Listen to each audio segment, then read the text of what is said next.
Jerawat and Dr. Visan on a firm survey of the business impact of FTA on Thailand. And we managed to publish a working paper of TDRI, I think, as well, or the TDRI quarterly review, and also the ADBI working paper. And really, I want to talk today about the world trading system under the WTO, which seems to be broken, as Dr. Somkhet said, and it really needs urgent repair. And we need to sort of raise the voice of Asia in this process and the voice of Thailand in this. So we need to think a lot about what are the issues that are there and what is it that we should be thinking about as we move forward. It's a very complex time for the world trading system because the world economy itself is in a bit of a limbo. Some people say it's in the treatment room. And it's the first time since the 1950s that world growth is growing faster than world trade. So world growth is at 2.4% since 2009 per year, and world trade is at about 2%, 2.1%. So that's really quite alarming in terms of what it means. So trade policy becomes terribly important if you're thinking about this. Let me give you a little bit of a context for this. So the background, of course, for us is that Asia benefited a lot from trade.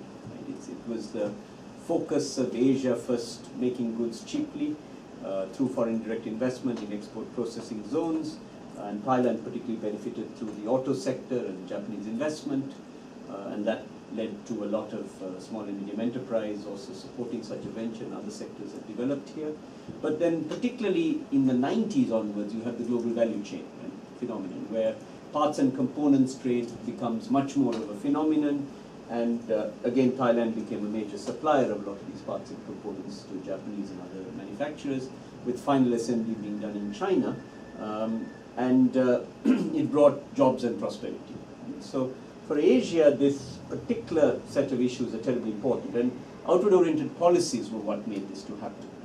More liberal trade policies, more liberal FDI policies, and all of this was anchored really on a global trading system with the WTO in it, but the GATT before it. But we have these recent developments which have thrown the world trading system into a bit of a crisis. There are four types of developments which are very important. One is the rise of big emerging countries, China, India, Brazil, Russia, the BRICS. That is obviously one very important fact, and that's changed the way in which the governance of the world trading system was done. In the old days, United States and Europe basically decided global trade policy at the WTO or the GATT before it, the different rounds, and other countries just went along. That was the basic phenomenon. Now you have other countries with different interests. Agriculture becomes much more central, and the idea of manufacturing protection. So that's one big change. The second big change is this global value chain. Right? And in the global value chain, the big issue is how do we make 21st century trade rules? Because for the value chain, you need to worry about investment rules, you need to worry about intellectual property, competition.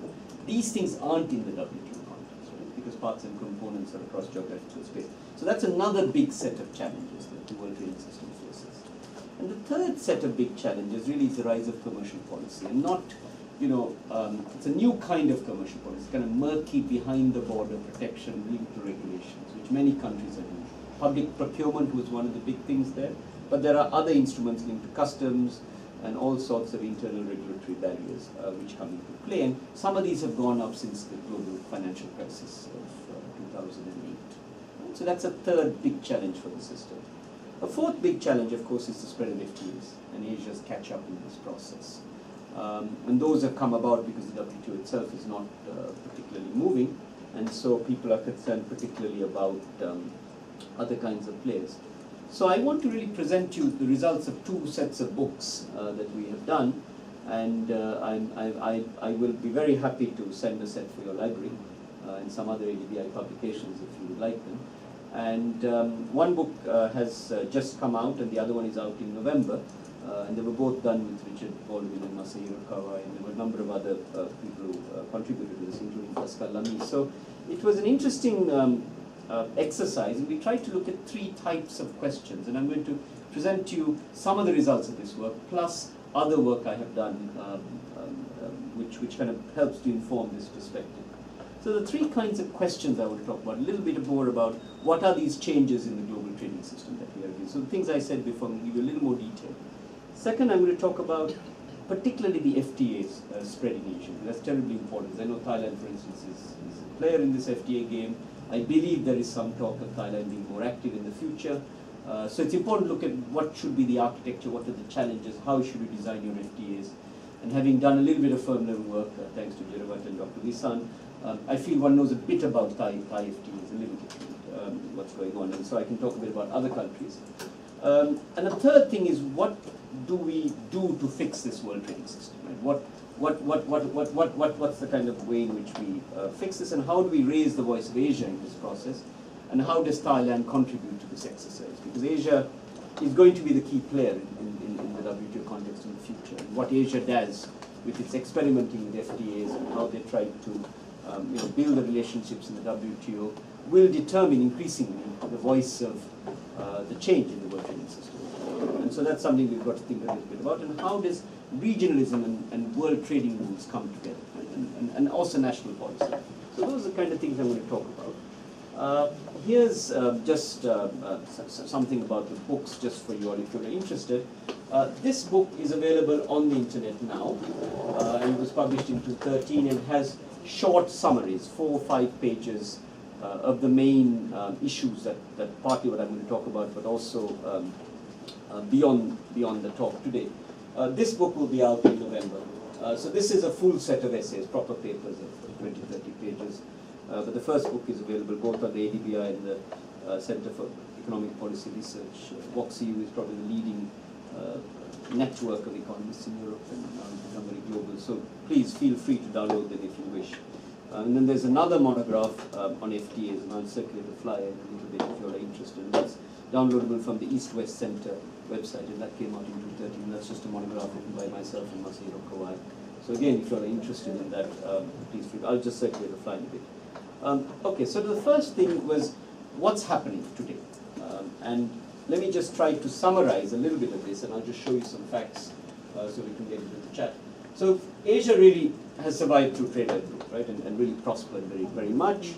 And the other fact was that outward-oriented strategy was gradual liberalization of trade barriers coupled with export promotion, which took care of the anti-export bias.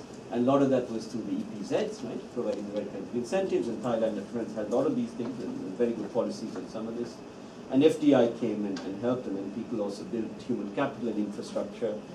So that was the kind of classic market-oriented FDI model. Now, that was what drove globalization until about the time of the Asian financial crisis in 1997, 98. And then we've had this global financial crisis after 2008, and Asia has sharply rebounded, right? So growth rates are high, and 50% of total trade is made with Asia. So within Asia. So it's not just globalization of Asia, but it's also regionalization of Asia that has been terribly important. And we've had this production network spread since the 90s, what's called the second unbundling by people like Richard Baldwin and Patikurla, where some of the sub-activities, the second-tier production suppliers, are now spreading out. Not just the first tier with the big multinationals and the suppliers immediately necessary for the key components, but more and more unbundling of key services, particularly linked to IT technology, has happened. Now, this model of the network, and I'm going to show you some stats on this in a minute, is under question, and the rules around it are under question at the moment. And this is part of the problem we face. And there are lots of different challenges. The first set of challenges you know very well, because Thailand was also affected. The external shocks. You had the floods, which I think caused a huge set of disruption, and I'm sure people in TDRI. Can we shut the door, please? Forgive me.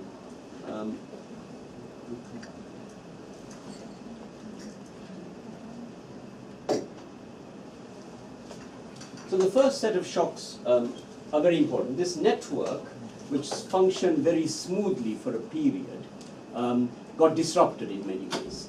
And the floods are one aspect, the downturn from the global financial crisis is another, the disruptions in Japan through Fukushima and the multiple compound disasters were another big shock, and there are lots of implications. And then there are political events that have disrupted this chain, particularly the sort of tensions between Japan and the People's Republic of China.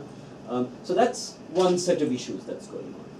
A second set of issues is the pattern of this network trade from the point of view of which countries are in it and which kinds of firms are in it. And that's terribly important if we want to think about the future. So this is the first big issue, right? Is everyone benefiting?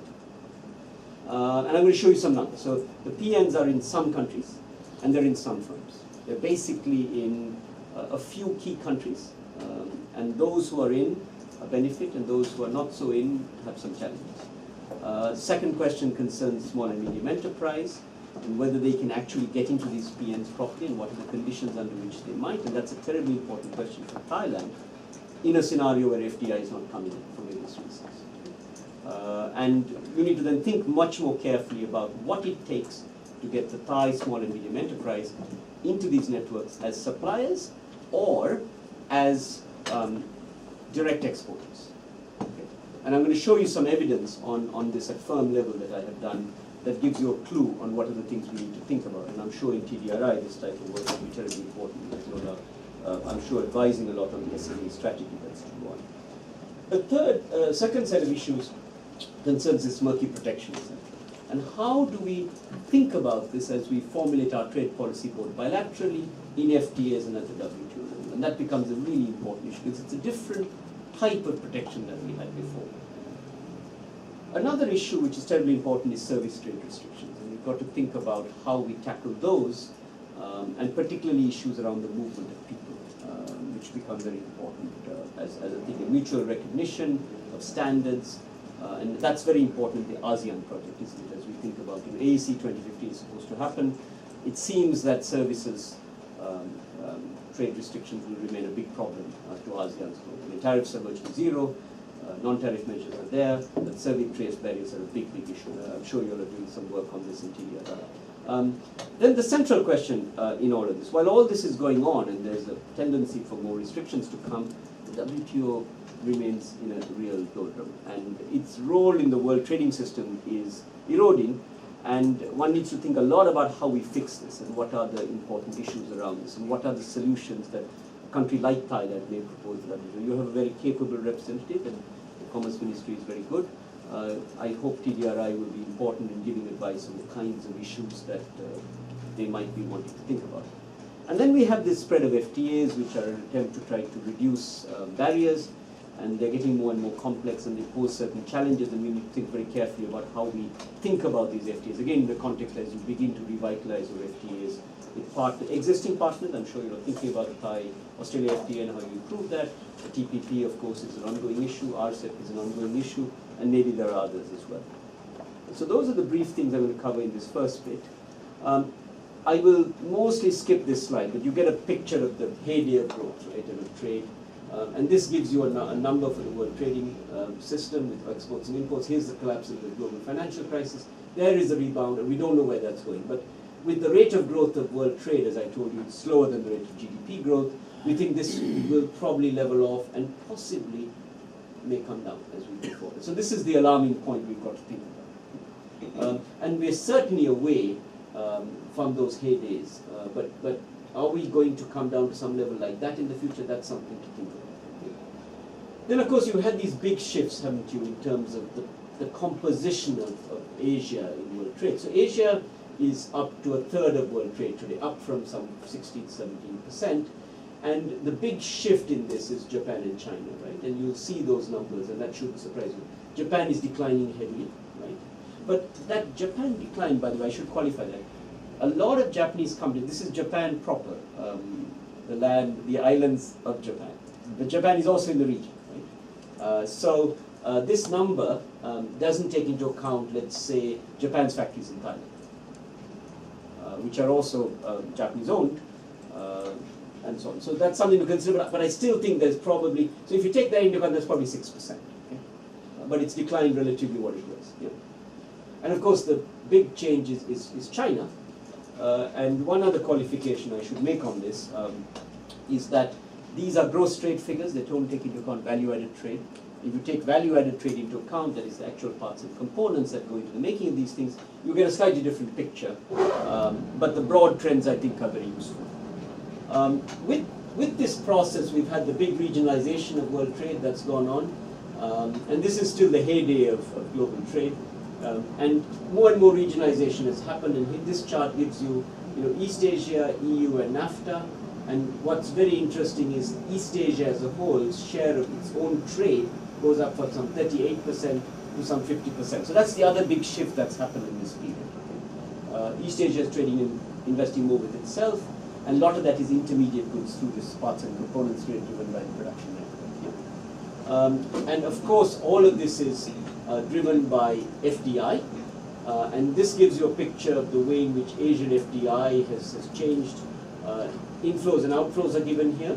So Asia is increasingly becoming a net supplier of FDI to the world. That's what that upper numbers show you. And this is a new trend with the People's Republic of China poised to become the big provider of FDI. And much of it, luckily or unluckily, goes to the neighboring countries. So the question for Thailand is, what does it take for you to get some more of that FDI, if that's what you want? And how are you going to design your policy regime in such a way? And Chinese investors' characteristics are very, very different to Japanese investors, as you probably know. And that's something to think about very, very carefully if you're determining strategy. Okay? But the key point I wanted to make was, these are the trends in what's been happening. Now here's the first kind of important problem that I wanted to highlight for you. This is the share of global production network trade in this slide. And here is the SME role. And the point I wanted to make was that the rise of Factory Asia has happened in some countries and not so much in others. And the second point, it's happened in some firms and not in others. And for what it's worth, here's the Thailand number. 2% of world global production network trade. And these were measured looking at gross trade, not value-added trade. There's the formula that Arthur uses, which I've used. It's basically parts and components trade. And there is the dominance of the DRC. There's Japan, but again, as I said, that Japan number doesn't take into account the factories that are here and the factories that are in Malaysia and Vietnam and so on. Okay? So that's an interesting thing. So Thailand is a better performer in this context than a country like India. So India underperforms, right? So that's something really interesting. ASEAN together is about 6-7% of this, and so on. So that's clearly going to be a problem in the future. The other really interesting thing is this. The share of network trade. Now, this number is not just the exports from SMEs, but it's also the indirect export contribution. There are three ways you've got to look at how a firm is in a network. It's the trading part, the indirect trading part, and the investment part, whether the firm is an investor in the network. Unfortunately, I don't have data on investment, so I estimated these numbers as best as I could. And you get an interesting story that the more developed ASEAN countries, Thailand and Malaysia, have higher shares of this compared to the less developed Asian countries. But the general ASEAN number is about this. This is based on a survey? Yes, survey data. And by indirect involvement in production, what you mean? Suppliers of firm directly engaged. Yeah. So I've got both dimensions, but I haven't got this whether you're an outward investor as well. I would have liked to have had some measure of value doing this, but anyway, these are at least in possible, and you get some story. Right? So now that's an interesting thing. I was also able, and this is just a side issue, there is a paper, by the way, which is in a WTO book that you can look at your leisure, the references at the end, as to how I estimated those things, and I'm happy to talk about this in the chat rather than going into detail. But here is the point I want to make, which I mentioned in the beginning. So what does it take then for your SMEs to join a network? Right? I mean, what are the firm level factors? What are the characteristics of the firms and the characteristics of the policy environment you need to have in if you're going to join a network? And what I found fascinating is the kinds of factors. So within the SME sample, you need to be a bit larger. But then what also comes in, the whole sample is, there's a kind of a curve. So at the beginning, to get up to that point, you need to be larger. And then after a while, it doesn't matter the size coefficient, because you can be part of a cluster to get in. Okay, so you need some minimum scale, but you can be with other firms, and that enables you to overcome the disadvantage of size. Okay, so being part of a cluster is a natural condition for joining the network. Okay, so that's what the size effect shows you. Older firms, this is the significant, older firm age matters, some experience matters to some extent. but it's the younger firm that is interesting. So, small firms can be set up large, and that's typically a multinational or a local firm that spins off part of its branch. Technology matters, and I try to capture this by ISO 9000, patents. The experience and the qualifications of the general manager are terribly important. If they have a degree, that's very significant. The education levels of the workers are very important piece. Let's just only include like firms from all sectors. Okay, this is across all sectors and it's across 5 ASEAN countries, but I have individual country numbers I'm also. just thinking about like firms that are really large. Why would they not be in this production network? Like I'm just thinking about banks. Yeah, this is all only manufacturing. Manufacturing. Only manufacturing. And certain manufacturing sectors are not Yeah. really production network That's right. oriented. That's So they are, like- for example, oil and gas That's not right. be. That's right. Some with like. So this is mostly electronics, auto, it's the kind of firms that you might expect, but not to bias it that way, I looked at all manufacturing firms. The problem was the data sets I used, which are the World Bank Enterprise Service, I think I had like 9,000 firms. So when you start breaking it down to sectors, your samples aren't big enough. So, but what is nice is, you're able to get some patterns of things that we might imagine would be relevant, right? And why this is interesting is this is different to the export functions, because it takes into account this indirect exporting aspect. Yeah. So it's kind of interesting for further work. So this is something to think about. And then the other things that I thought were quite useful was foreign ownership, of course, comes out as technology transfer mechanism. Access to credit becomes very important. We brought in country dummies. I wish I had 1 million firms, to be honest, because then I would test industry dummies, country dummies. I would take in basically, electronics, auto, those important machinery. Those 3 sectors are what I would be really interested in, right? Can you think of any story why like really big firms would not join the network at all? Sure. If there's a big multinational, say like GlaxoSmithKline, they may just want to dominate your local market. So that's a good example. And they'll export very little, or they might export to their other firms as part. Basically, they just set up like a firm. Yeah, just for the domestic market. Unilever is another. So in the Indian case, Unilever doesn't export, for instance. Right? So the Indian market is big enough. Okay. So So maybe that's another dummy would be whether they are like a VC. well. I have foreign ownership here. Oh, okay.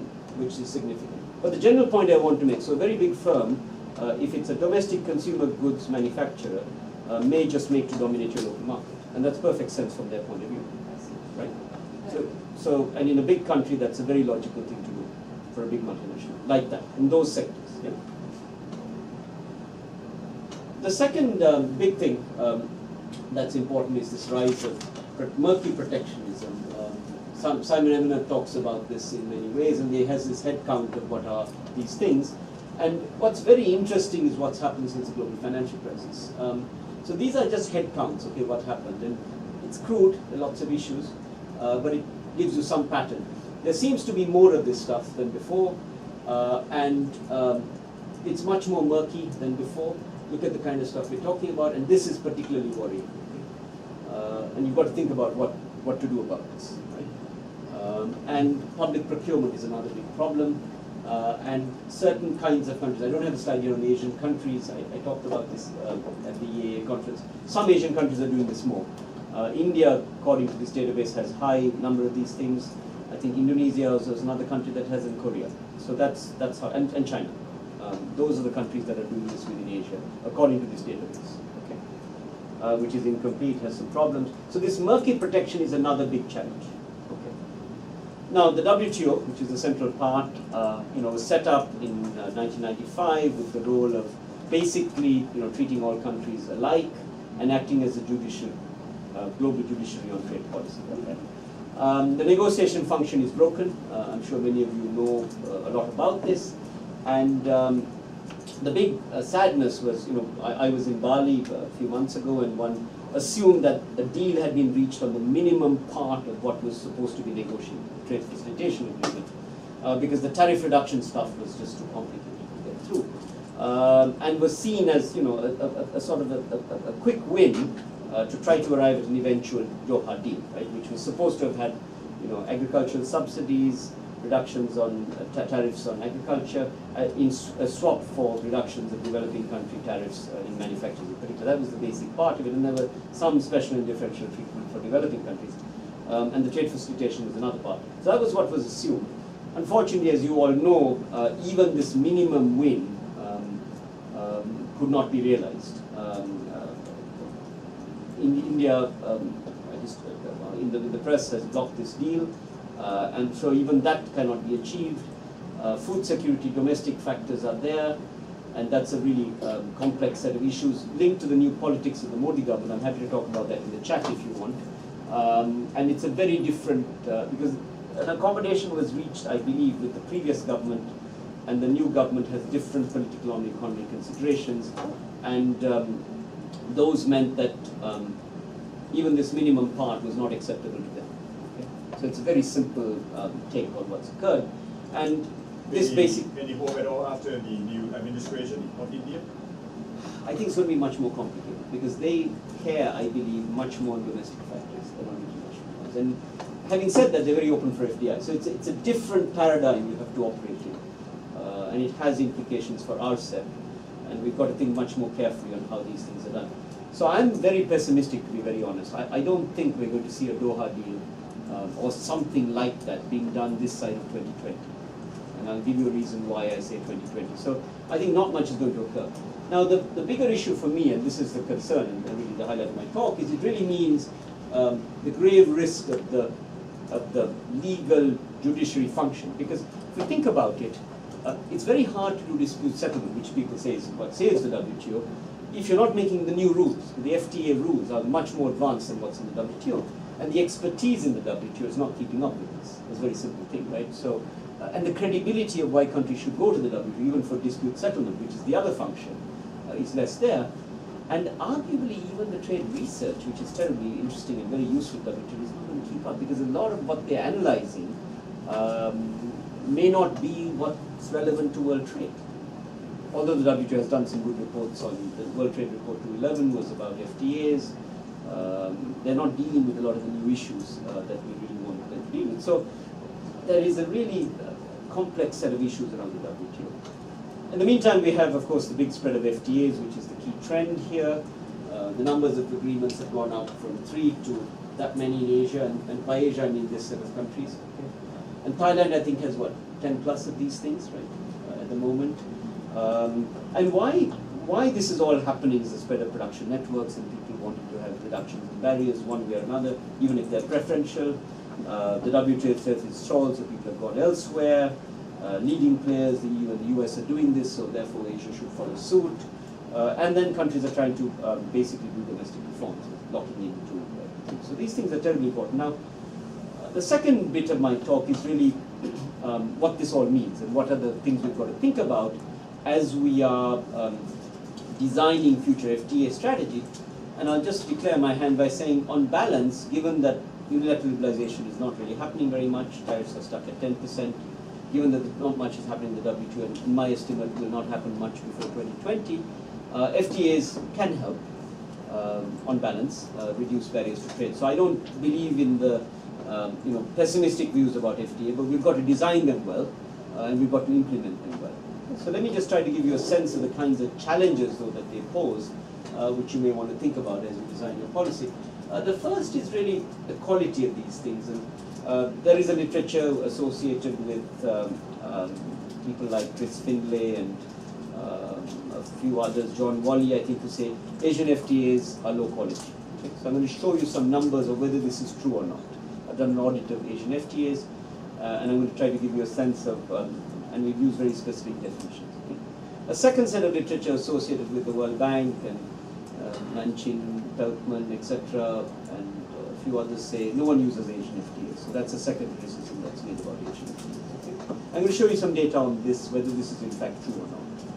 A third criticism associated with people like Jagdish Bhagwati is there's a spaghetti bowl of Asian FTAs whereby the rules of origin are so complex and no firms can understand them, and there's going to be a systemic failure of the world trading system thanks to this proliferation of FTAs. And Bhagwati may point to the impasse in the WTO saying that people are using FTAs rather than this and saying the system is about to collapse.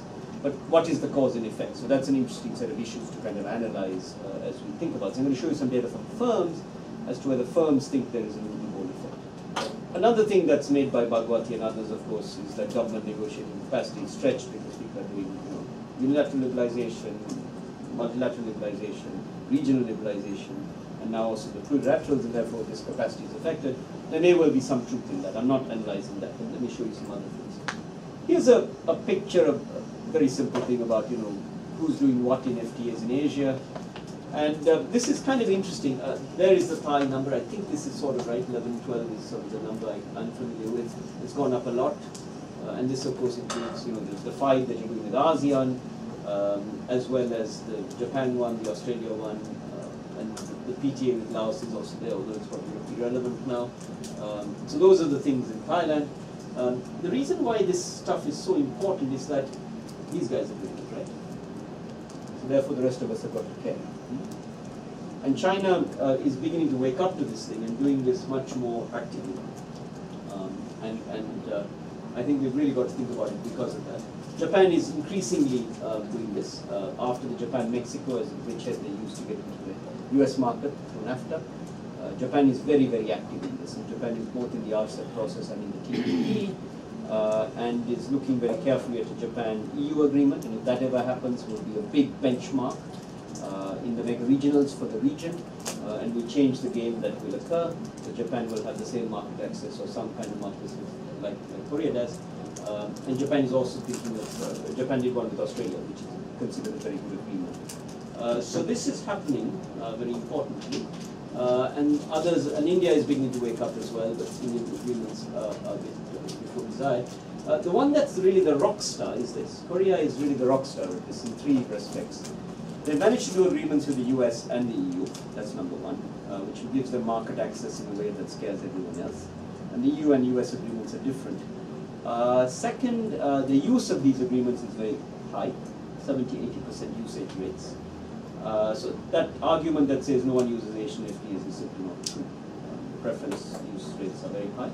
And third aspect of the Korean case, which we could talk about in the chat, is the way in which they have prepared their support system for firms to use FTAs. They have courses on FTAs in 13 universities. Okay, I wonder how many courses on FTAs exist in Thai universities. Maybe Dr. Sumkhet or one of you all has an answer. They have set up a specialized agency just to help business deal with FTAs. And they're spending millions of dollars on business support in different forms for FTAs. So, interesting. So if one wants to do it, one has to do with a lot of the post-FTA conclusion issues. The implementation becomes very, very important if we want to do this work. Yep. Okay, still challenges. And I'll just give you a quick sense of this.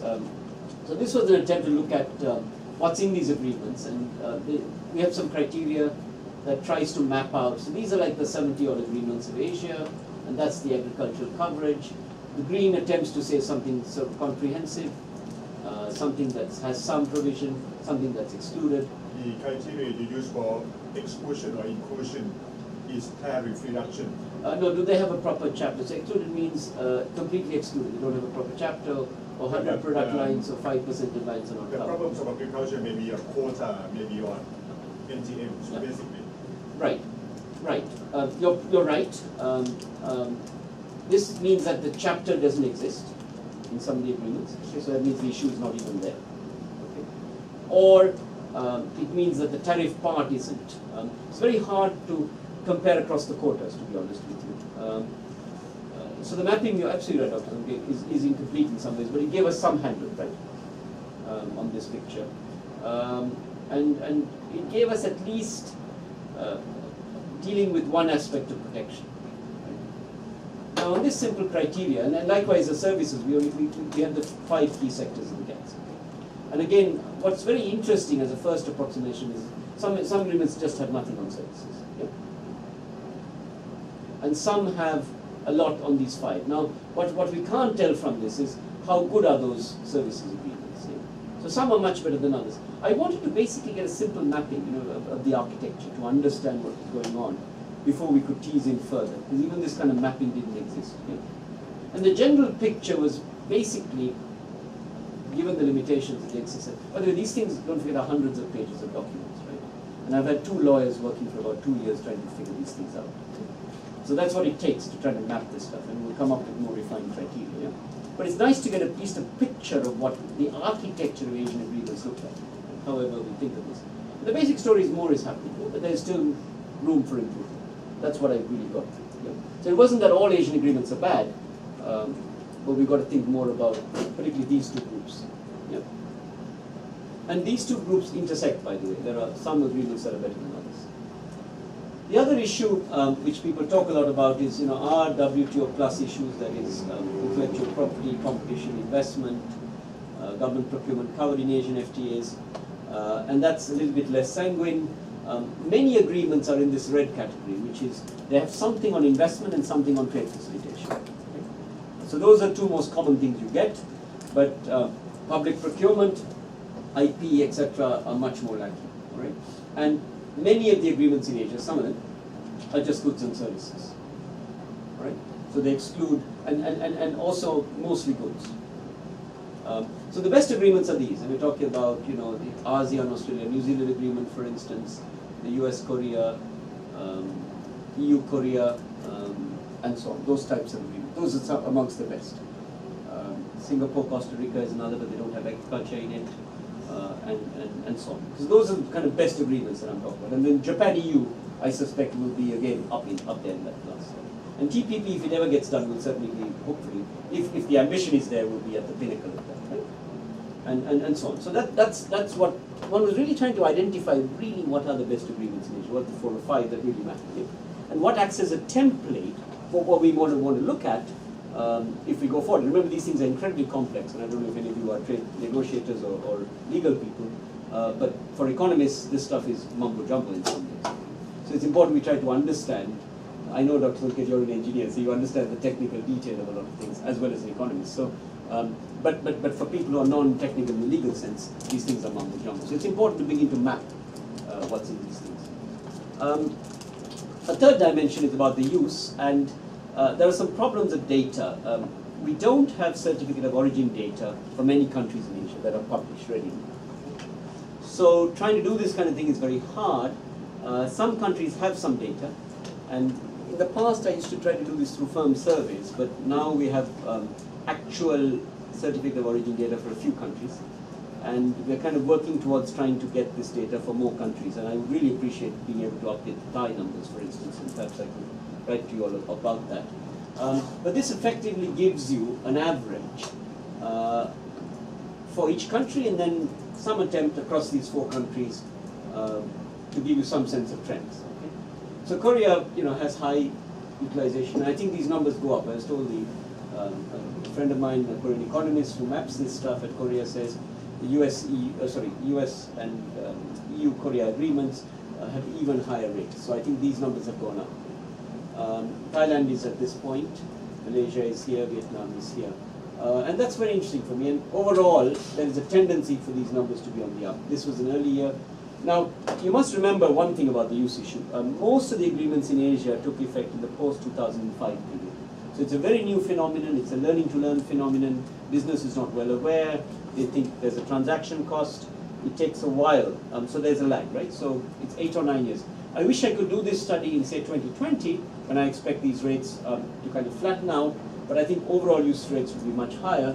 And so it's simply not true that no one uses Asian FTAs. Some countries do and some don't.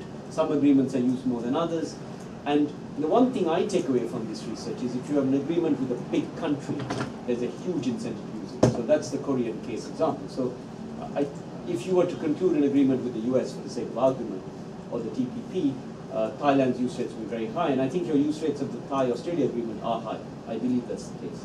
I think they're in excess of 50%. So that's obviously critical to think about. And also the margin of preference needs to be taken into account. Of course. And just to show you that, here is a story that tells you why people don't use FTAs. And these are from firm surveys we've done. We did the early survey on Thailand, which I didn't quite include because they're not quite comparable. Some of the categories were new. We were trying to learn how to do this stuff, to be honest. And the 2 newest surveys that I've done were Indonesia and Malaysia. I think this was 2011, that's 2012. And these were the part of the early surveys in an early project. The really interesting thing I picked was the consistency in this thing.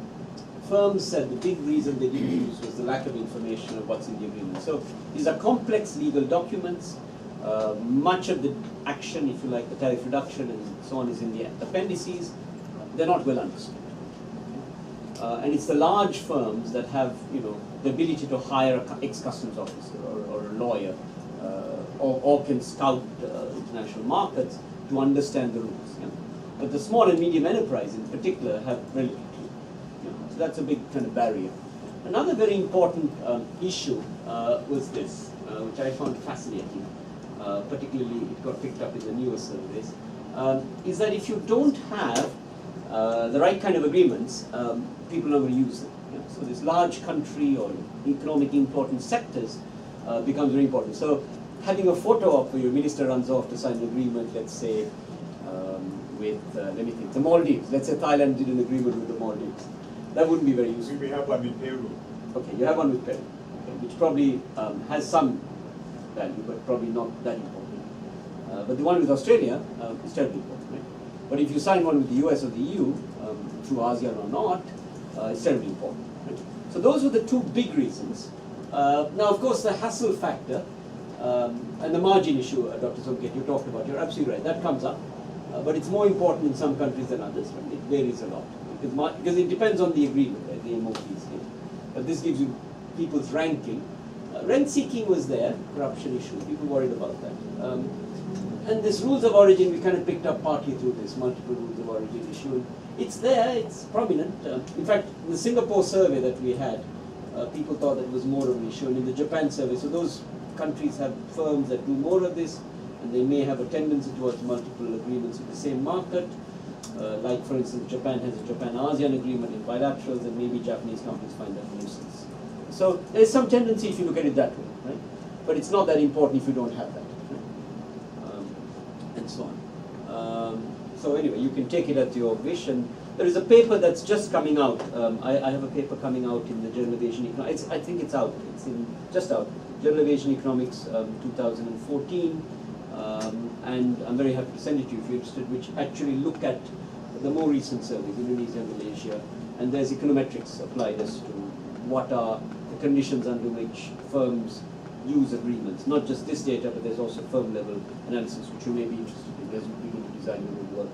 And I look at the cases of the ASEAN agreements, I look at specific agreements and use rates, and I do econometrics on that.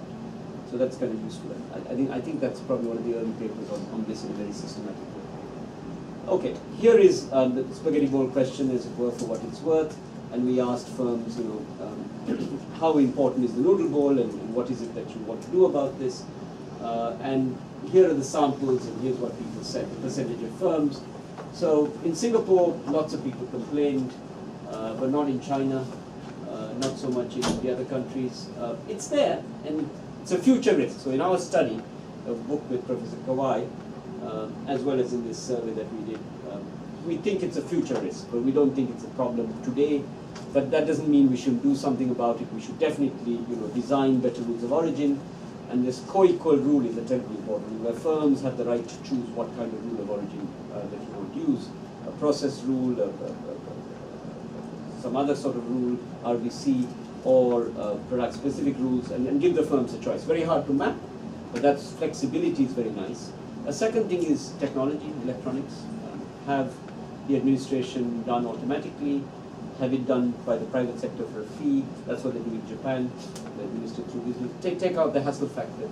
Now, customs authorities don't like that, and I hope there's no customs person here, because it means they won't augment their, what's the right word? Won't augment their Opportunities. Opportunities, I think that's the right word. I shouldn't say that. I didn't mention the word C. I didn't mention the C word. Okay? I just meant opportunity, the O word. So I hope no one's here from customs. I want to leave Thailand safe. The case of Japan caused another problem because it's private sector charge, and it's also based on each particular invoice. That's right. It doesn't go very well with just-in-time delivery. That's right. Have to pay every That's right. shipment. That's right. So there are some challenges, but tendency towards, you have better rules which are designed in agreements, you have more easy system, a transparent system. Those are the two principles, right? But the specifics are country, as you rightly said. So far I've taken you through some of the problems of the world trading system. I've taken you through some of the challenges of Asian FTAs.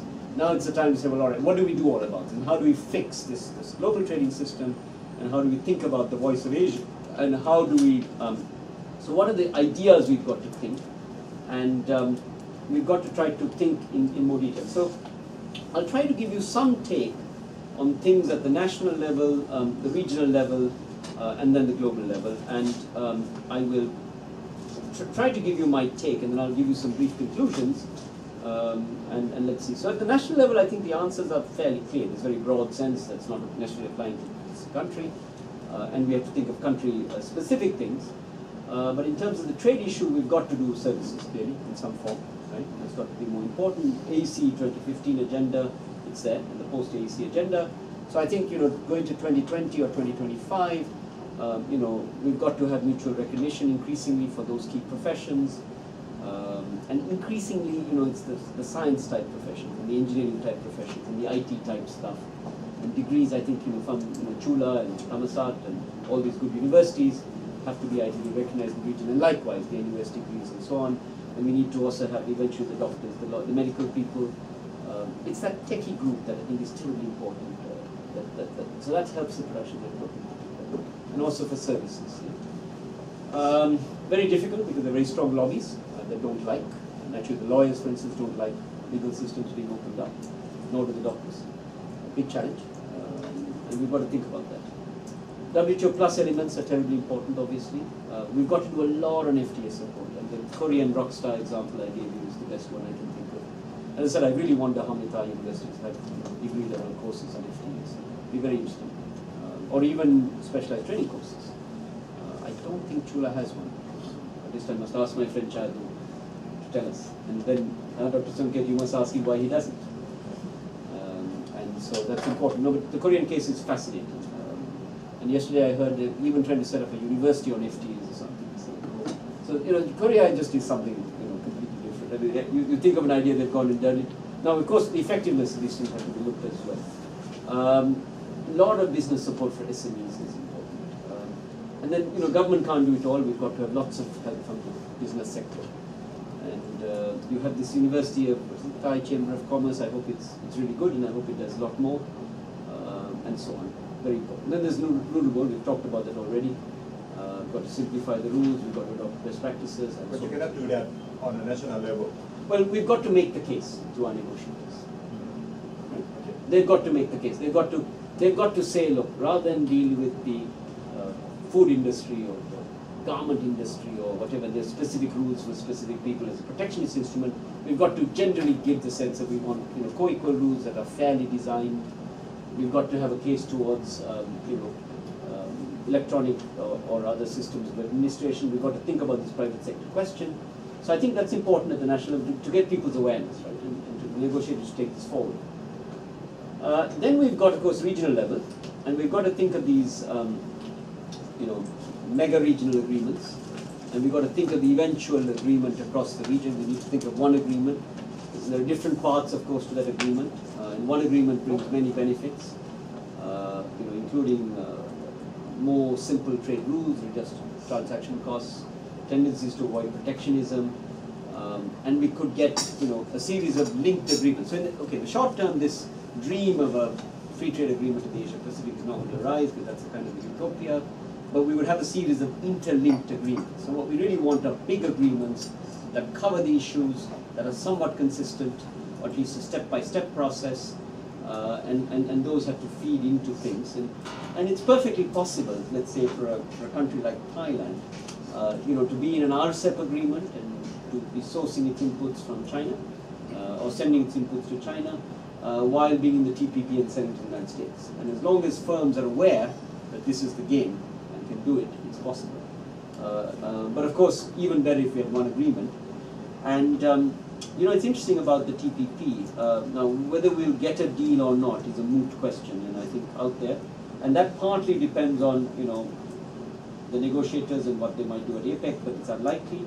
And then whether the US Congress is going to give the President fast track in the next period, and then whether indeed the actual agreement gets through.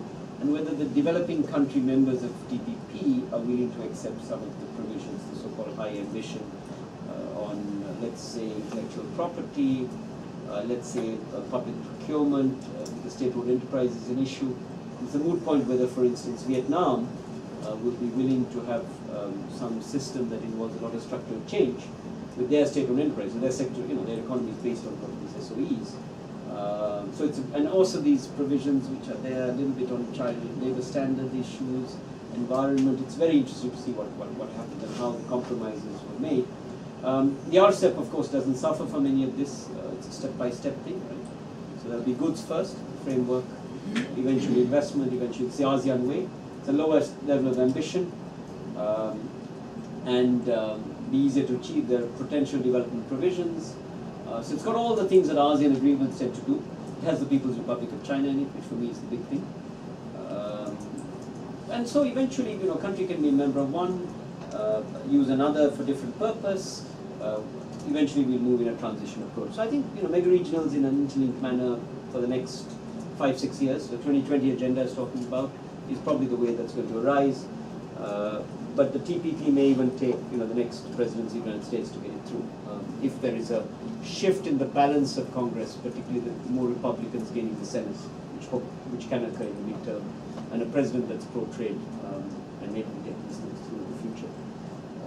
And hopefully the world economy recovers, because that would be the best chance. When the world economy is in the doldrum and the US is there, the protectionist lobbies on manufacturing are very, very strong and so on and so forth. Here is a study that you might be interested in. Here is an estimate of the RCEP gains. And if I were a betting person, I'd put money on the RCEP. Because it's very easy, it's step by step, it's the best of all the agreements, ASEAN hopefully, or it's formed somewhere between the ASEAN, Australia, New Zealand, and the ASEAN, China. Very doable. Thailand, according to simulations we've done, sees big gains. And these numbers are gained from also the study done by Fanzai, Petri, Plummer, and I think there's an Inko Cheong study. So simulations in general, the numbers vary a bit because it depends on what you put into these models. And CG models are not a panacea. There's a health warning. They can't take everything that you do on models. They can't take into account all of the new issues we might get, etc., etc. But Thailand gains a lot. So it's really difficult to argue with the number, but can you give the reason why Thailand is the country that gained the most? Good question. Do you assume the implementation of TPP? No. This is just RCEP. We'll just RCEP. In fact, we have to update these numbers to try to bring in, the interlinked effect of TPP, eventual path towards FTA, AP. The Japan-EU coming to play. Actually, that's my, to be honest, that's my next piece. You calculate based on only concluded FTAs. Yeah. So it's very surprising to see why Thailand gained the most. Yeah. No, but we have to go behind the numbers, to be honest. But I can send you all the paper. Actually, it's I'll give you a study which is online now, which has these first set of numbers. So these were based on an earlier thing. And the 217 baseline doesn't make any sense. One is to extend it out. And the change in income is the change in GDP? Right. So it's a percentage change in income that can occur from a shock that has an RCEP coming into play. So I'll talk a bit about the model. So the model has liberalization of all tariffs. It has an attempt to try to bring in services, trade barriers down, and it builds in trade costs. And these models are sensitive as to what you assume about trade costs. So here we had a biggish number about trade costs. Reduction, which means infrastructure and trade facilitation play a big game, and that's what all these studies show. By the way, the tariff reduction benefits are very small, and I could have played the game where we said, okay, tariff reduction gains are there, and then if you add in non-tariff measure reduction through services barrier reduction, that gives us a bigger gain, and then if it's in the trade cost, you get the big numbers. Okay, so what we did in this thing was we built in the big numbers by assuming 30% reduction in non-tariff measures through service barriers and a trade cost number of about 10% or something. So if a lot of these depend on what you assume, right? And what you assume for the countries, but you get these interesting numbers. But let me give you the reference in a few minutes. This is in this East-West Center paper, and you can then look at also the sectoral effects a little bit. CG studies looks a bit. I've dabbled in this, and there's a new paper I also have on South Asia, Southeast Asia agreement. These are indicative of the types of unintended effects. I must say, I've been in a seminar a few years ago where they were used as evidence of what can happen.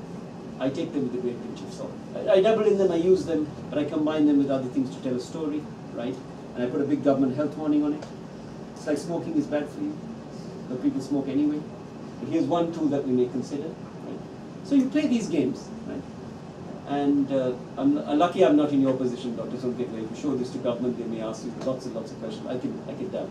You know? But it gives me some, comparative effects, which one may want to look at. Okay. WTO level, which is the really important issue for your trade negotiators.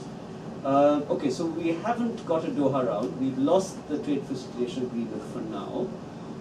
The dispute settlement function over time will erode because they're not being updated. The trade information section and the research department, which is quite good, quite small, 5-6 people, are going to be outdated because they won't be keeping up with what's happening elsewhere, although they're very clever. They're a great conference place. Everyone loves going to Geneva. That will continue. But the organization's future looks very grim. I mean, if you put it in these terms, right? And I've taken deliberately a very pessimistic picture. So the case for reform is paramount. There's no question. We've got to reform this institution if it's going to play an important role, and I believe it has to play an important role. It's fundamental to ensuring the MFN principle, that all countries are treated equally. Because one of the risks with the mega regionals and the bilaterals is that small countries get squeezed out. Right? And as Thailand becomes richer, you're already playing a very important role in the Mekong region as a country that's middle income, that's I think you have an aid program, am I right? You have an aid program for the Mekong region, and you're helping Laos a lot, and I think you're doing things with Myanmar. You're a very important example of success. So it's very important that the voice of Thailand is there in this future. So let's talk about some of the things you might take forward. The first is, I think, a general case for updating the WTO mandate to look at the issues that concern supply chain trade. The WTO at the moment is about tariffs. It's about dispute settlement, right? And that's not enough. You've got to look at investment more seriously. You've got to look at competition policy. You've got to look at IP. You've got to look at procurement. At least these issues. And that's what matters for supply chain trade, on which a large part of your economy still depends, if I'm right. Okay? And on investment rules, you've got to think about this possibility of a multilateral agreement on investment, question mark. Now that was tried a few years ago. It didn't work for various reasons. But we need to think towards that. And certainly the ASEAN investment agreement provides some antidotes of the kinds of things we may want to think about.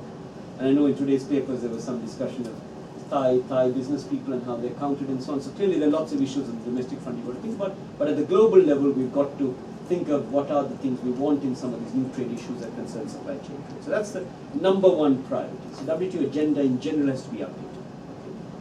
Second question, I think somehow this round has to be put to bed. Otherwise, you can't have an organization that has spent millions of dollars and thousands of hours talking about this Doha deal without something, whatever it is, however feeble a Doha deal might be, it's got to be put to bed. Now, what precisely goes into that? One hopes some kind of SOP on trade facilitation, some kind of special and differential treatment, and then you just put it to bed. And you leave the tariff indemnity.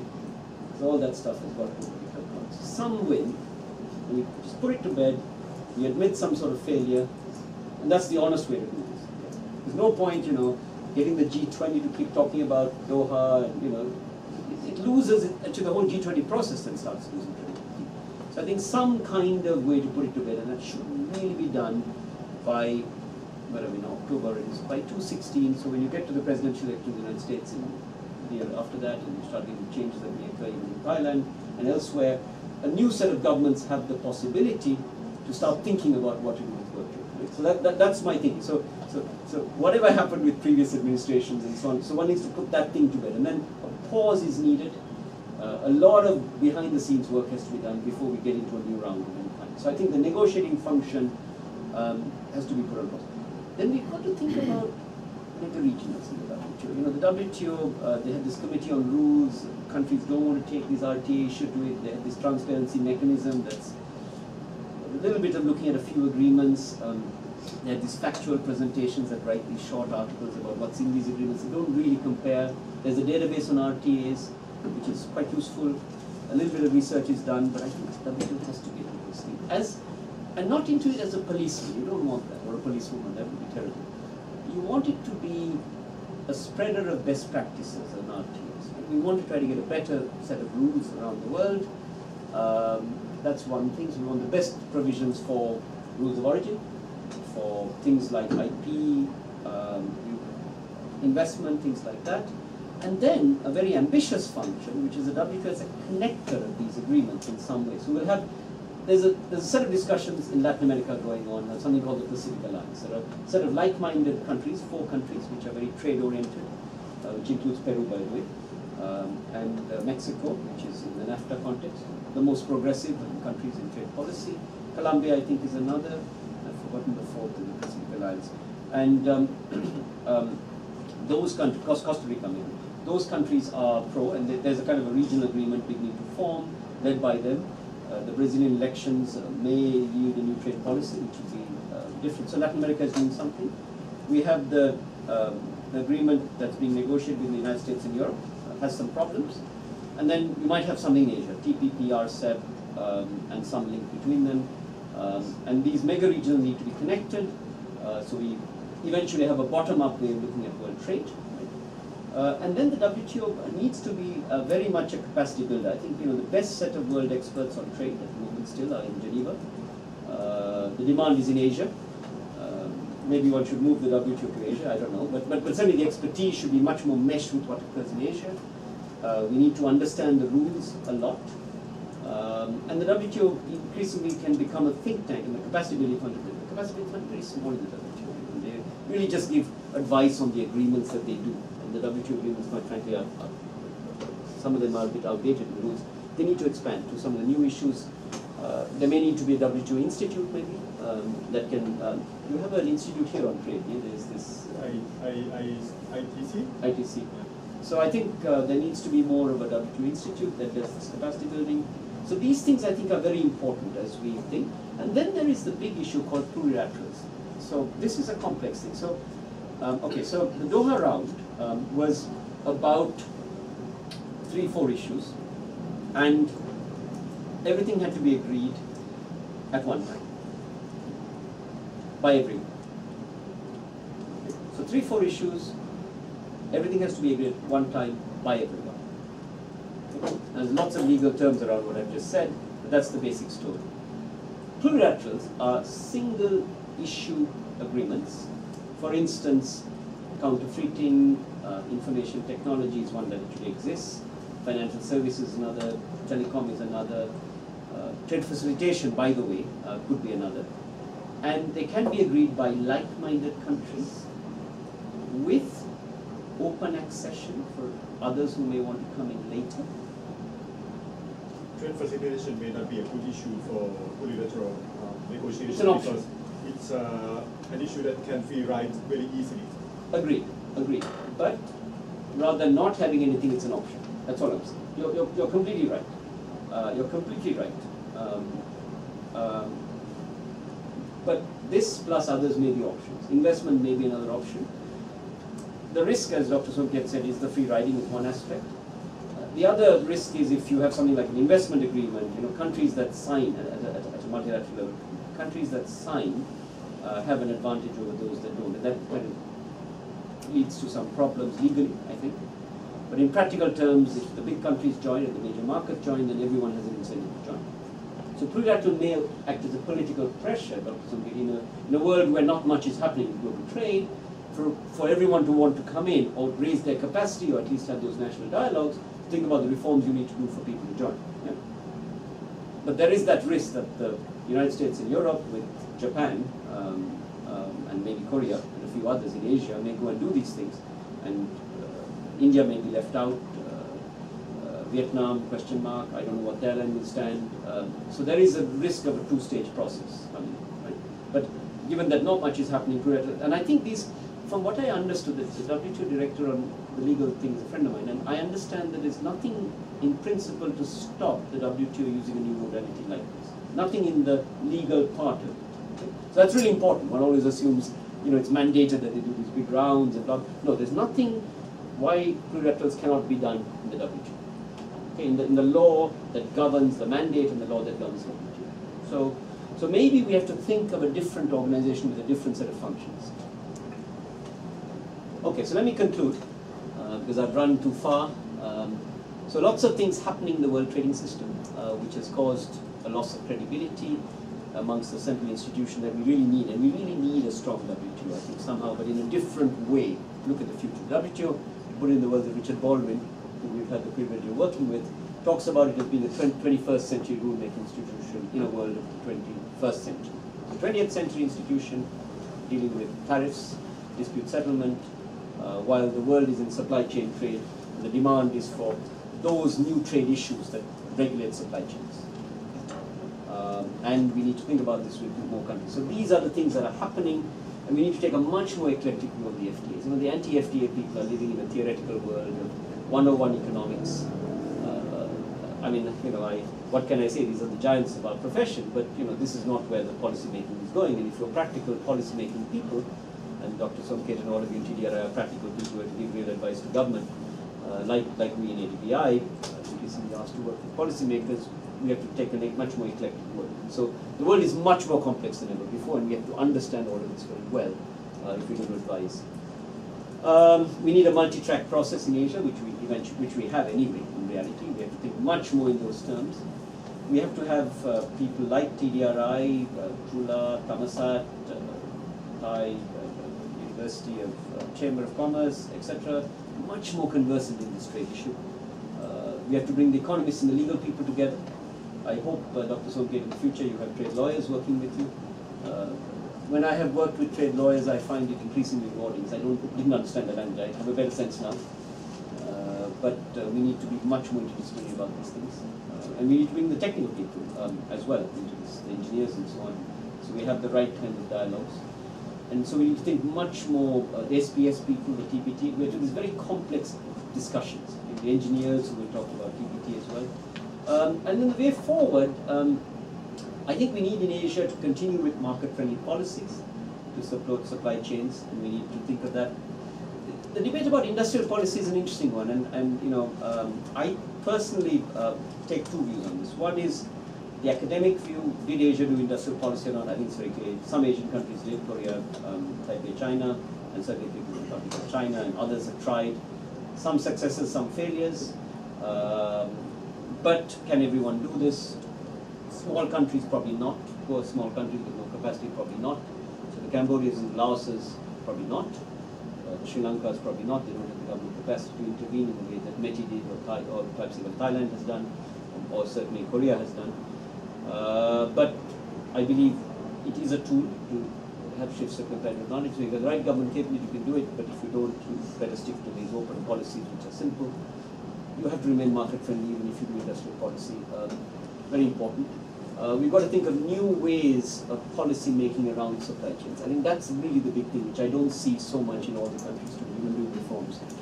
Reforms are being done with the assumption that production is still very much in our own country. We've got to think of supply chain trade. So trade facilitation is terribly important in that story. We've got to think about our IP rules very carefully. And it's the tension between trying to improve the technological capability of our business in our countries versus providing protection for international investment. And there is a tension, there's a real tension, because as you want to move up the supply chain and up the quality ladder within given industries, you have to become more innovative. And there is a real tension between free technology that's available versus putting a price on it, a rent, to an international company. And so I think that tension has to be country specific and worked out in a very careful way. We've got to deal with non-tariff measures very carefully. We've got to map what these things are. We've got to get more agreement. We've got to then understand how we deal with these things as we want to liberalize trade in a very careful manner. We want to make the case that trade barriers should be reduced globally. In the ASEAN context, we need much better surveillance of non-tariff measures, because I think ASEAN is weak at this level. And we don't have a proper dispute settlement mechanism to deal with non-tariff measures. As tariffs are virtually zero now in ASEAN, right? So NTMs are coming more into play, I believe. We've got to think carefully about this interlinked world of agreements in Asia and what it means to have a TPP and an RCEP, and I really hope TDRI is thinking about this, because this may come about rather quickly, and you all will have to advise government and business about how to deal with this. very important issue, and how you then leverage your bilaterals, where you go. And in many cases, the bilaterals will be better in quality, will be better market access than the plurilaterals.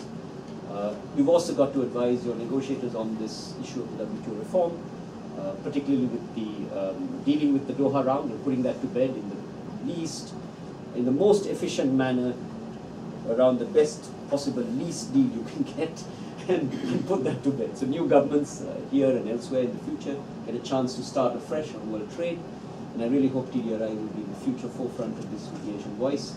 We've got to think then of the agenda for the supply chain trade, the 21st century rules around the issues I've talked about, and we've got to somehow use this WTO expertise in a way for us to learn about this mumbo-jumbo around trade rules. It's all mumbo-jumbo, quite frankly. Having written a couple of books on it, I think I'm still learning. So that's my talk. If you all are still interested in all of this, there are a few things you may want to read, and I'll just also pass around a flyer of something on FTAs, answer your question. The East West Center very kindly wrote did a monograph published a monograph that Professor Kawai and I did, and people are interested in pass around some copies. This is on the web, it's free. I hope there are enough copies. So this talks about, I think it's about 100 pages. We try to write it in a non-technical manner, and at the moment I'm writing another book on this, trying to update. So thank you very much. Thank you. I'm sure there are a lot of questions, comments from the participants. Please feel free to ask Ganeshan for what he have talked about, or maybe something else that he have not really touched on as well.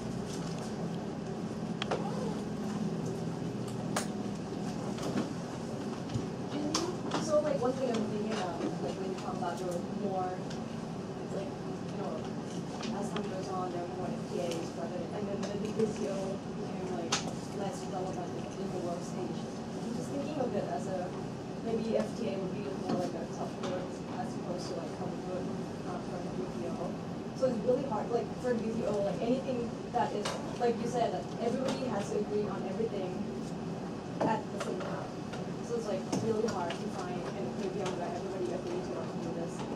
So if they move on, if they change the role to like the multilateral trade agreement, that basically is just like becoming like confluence, right? But like people who actually gain from this would participate. And in the end, the role of it as a negotiator to help like smaller stakeholders, like small countries, would just be eliminated from just moving on to this role, right? Very good question. I think we have to work at different levels, to be honest. I think we've got to think of, what is the sensible set of issues to include in a future round. And I really hope people agree that supply chain trade, which is, by the way, 50% of world trade. 50% of world trade is supply chain trade, and 50% is not. And a lot of small countries are not in supply it. chain. I'm not in supply chain trade. Are not. Not in supply chain trade. So if they were to do this kind of like agreements, then those small countries. Right. So plurilaterals inevitably will be dominated by like-minded countries, right? And I think the big countries, the US, EU, and Japan in particular, are getting fed up with not getting any progress amongst themselves, right? So this is how I see the sequence. One of these mega regionals will emerge, okay, at some point in the future. I think the TTIP, the one between the US and the EU, is the one that is probably a very strong candidate because of the interests of both those sets of parties, and the regulatory systems being somewhat harmonized, and there are developed countries with tariff issues and all taken up here. So I think that may emerge as one. TPP is another possibility, as is RCEP. But then there's no incentive for them to actually like. No, what they want to do is to multilateralize those rules through the WTO process using a plurilateral. So there'll be these really high standards, but again, it depends on what the TTIP puts into place. Okay, So there are some issues like we're not quite sure the extent on which some of this behind the border supply regulatory barriers will get put into the TDRI. But there's some controversy recently about investor-state dispute settlement, for instance. That's been a big controversial issue in the United States and Europe. There's some issues about IT that have come up. So we'll have to see what it is. You see, to be honest, what I read in the press, I don't worry about that much. I really like to see the legal document at the end that says what's in it, and you make a judgment. But just to answer your question, so whatever comes about in the first mega regional to get done, be it a high quality agreement, possibly like the TTIP, or be it something different like the RCEP or the EU-Japan, that will set the template for everything else. And once that gets set, the big countries that are the stakeholders of that mega regional will want to multilateralize the rules through the WTO process. So you'll have this big mega, that's how I see the sequence. The mega regional will occur. Those big countries will go to the WTO asking anyone who wants to multilateralize the rules through plurilateral, okay, join.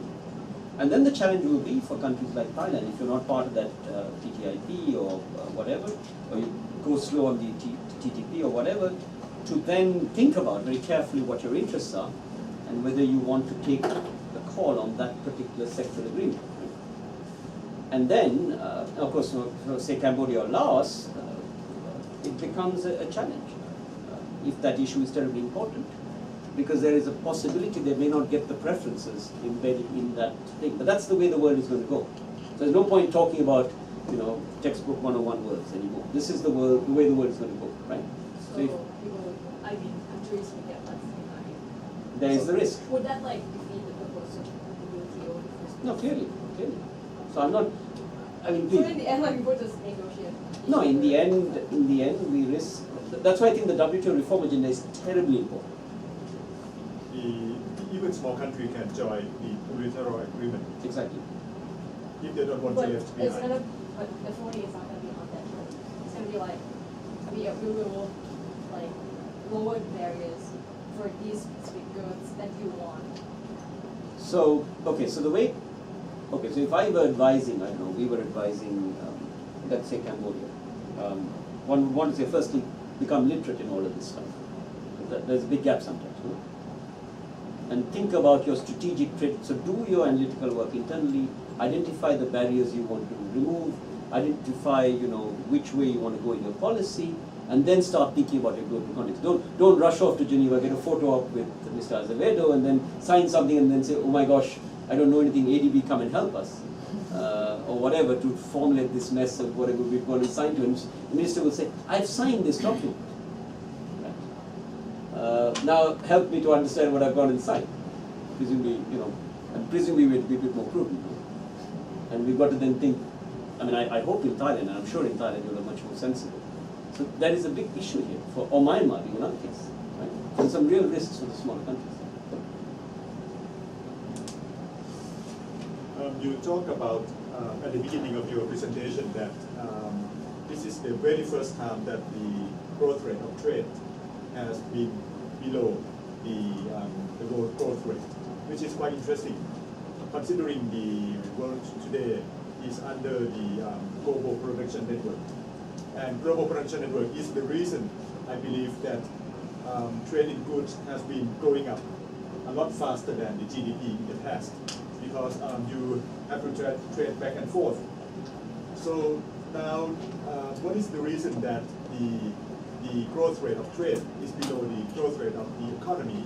Is it because that important sectors like automotive and electronics trade has been slowed down significantly? That would be the only reason that I can think about. That's a very good point, Dr. Soket. Part of it is that, so there's this era that we are entering now, and there's a debate amongst economists as to how do we characterize this new era? There's the post-2009 period, the period after the global financial crisis shock. Okay? And the numbers, I think, something like 2.4% for world GDP in this period, 2009, annual average 2 to 13, and world trade is some 2.2%. It's the first time GDP has outpaced growth of trade since the 1950s. before, those numbers were growing trade was growing at some 10%, GDP was growing at 3-4%, so trade drove world expansion a lot, trade and then investment. And the investment numbers are very high. I did a piece of work, I think the investment numbers in the 80s and 90s, like 40% a year growing, FDI really high. That was the period in which the supply chain was expanding, and so on. So China had opened up and people invest everywhere, and Japan, so etc. So that was different.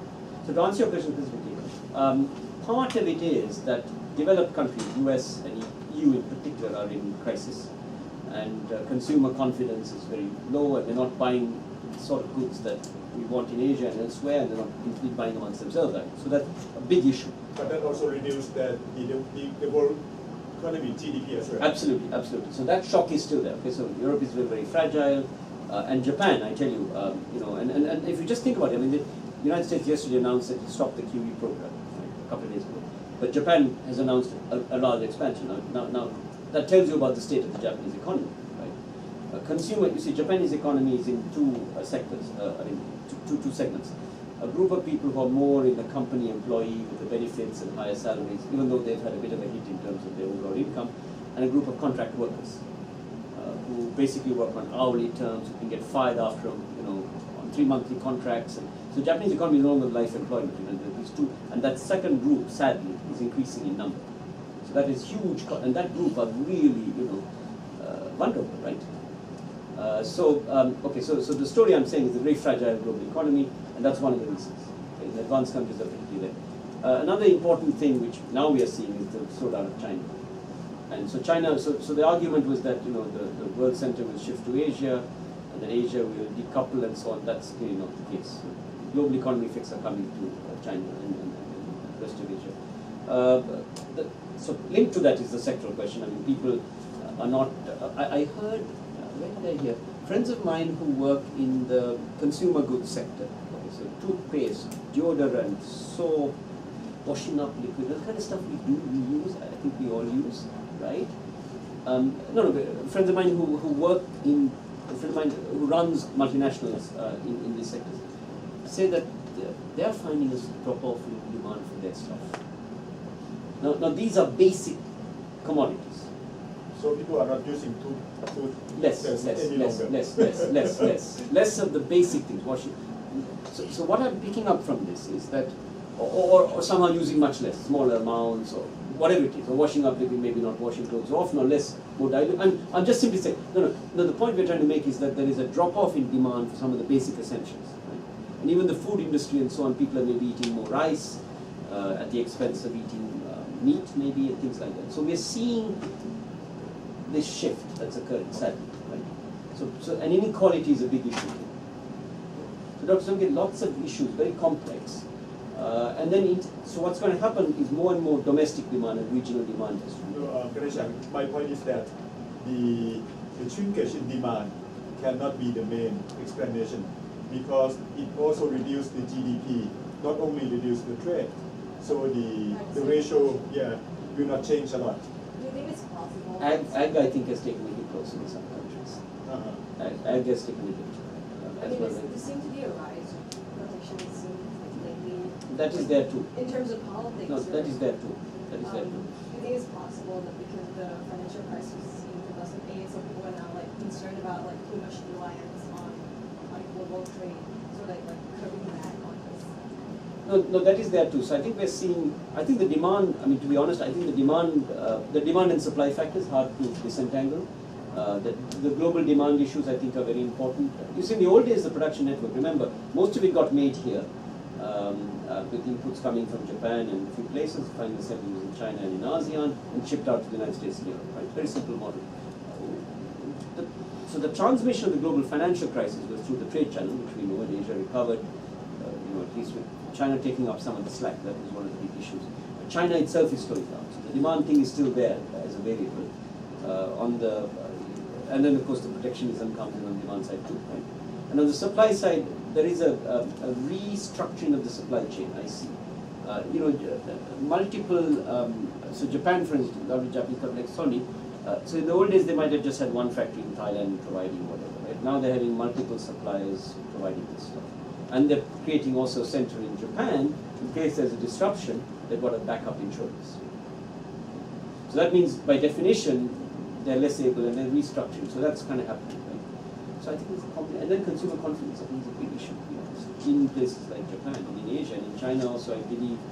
This phenomenon I talked about, this friend of mine with the consumer goods industry, this is across ASEAN. So I think we're in a. So just to give the debate is happening between economists to say, are we just in a slowdown of growth, and then it picks up, a few stimuluses come in plus reforms, and then it's all hunky-dory? Or are we in something called sex stag? Have you guys come across this phrase? Secular stagnation. So sex stag people are people like Larry Summers, Barry Eichengreen, Paul Krugman, they're in the sex stag plan. IMF, people like the UN, some UN characters, Jose Antonio Campos, Colombia, they're in the slow growth category. So there's this debate, right? And the sex stag people say we need fundamental reforms with lots of infrastructure and other things, as well as things. And then the first group of people say it's just, demand returns, QE is all you really need, and then, it's all hunky-dory. So it's an interesting debate. Is this permanent or is it structural? It goes back to that kind of debate, right? So, I mean, like, with everything that we talked about so far, we assuming trade is good for you, right? Like, what do you think about the argument for protectionism, like security, like too much reliance on the so trade. Okay, so. I mean, like, even like Yeah. the new president of Indonesia, he was campaigning on this on like more domestic oriented, more protecting the industry against like foreign companies. Okay, so my own simple take historically, trade as an engine of growth has brought prosperity in general. Over whatever period you look at, over whatever country, trade is the way to go. Now, having said that, there are adjustment costs to trade, right? And the simple answer is countries that gear their economies to appropriate kinds of policy are in a better position to survive those adjustment effects, and than countries that don't, right? And some of that is no great secret. I mean, you build the infrastructure, you do the relevant policy reforms in a sequenced manner, you support your SMEs, you think of your ag reform, you get your financial sector into order. Luckily, some of that happened after the Asian financial crisis. You have to have some macro-prudential stuff, right? You need to think of your civil service and can they deliver services. There's no mystery in the big things you need to do, right? And because that is incredibly complicated when you take stock, as I'm sure you all are having to do now with the current government. I'm sure you're being asked every day to give answers on things we know and we don't know. But the broad conditions are clear. So backing trade reform, you need to deal with adjustment. Okay? Now, how fast we open up is a moot point, and I think the more gradual approach is easier than a more rapid approach to liberalization. Whether we go into having sector-specific policies, that's still debated, right? What kind? But I think protectionism as a tool, import substitution, I don't think for a country is the right way. Because I think you become poorer, you don't take advantage of FDI, you don't take advantage of technology transfer that can occur, you don't take advantage of, most importantly, the stimulus of competition. That is a very important spur. And I think on average, but I do understand lobbies. So I think we have to try to make the case for this at a reduced pace. And then we need to think of some of the domestic concerns. It might be the environment we care about, it might be a lot of trade leads to trafficking, for instance, that's another thing. If you do the roads, you think about those things, and you could have mitigating policies. But I think trade generally gives you prosperity. Any more questions? Dr. Samana? Yes, at the beginning you mentioned that TPP and RCEP are complementary, and do you see any conflict issues between them? Any negative effect? That is the first question, and the second one is what is your specific recommendations for CLM in order to participate efficiently in global value chain? Gosh, very big questions. How long do you have? Sorry, I'm joking.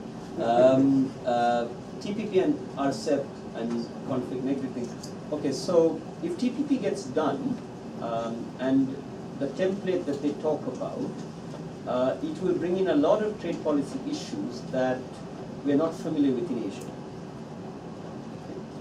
And the reason we're not familiar in Asia, is really this, and I'll talk about what those are.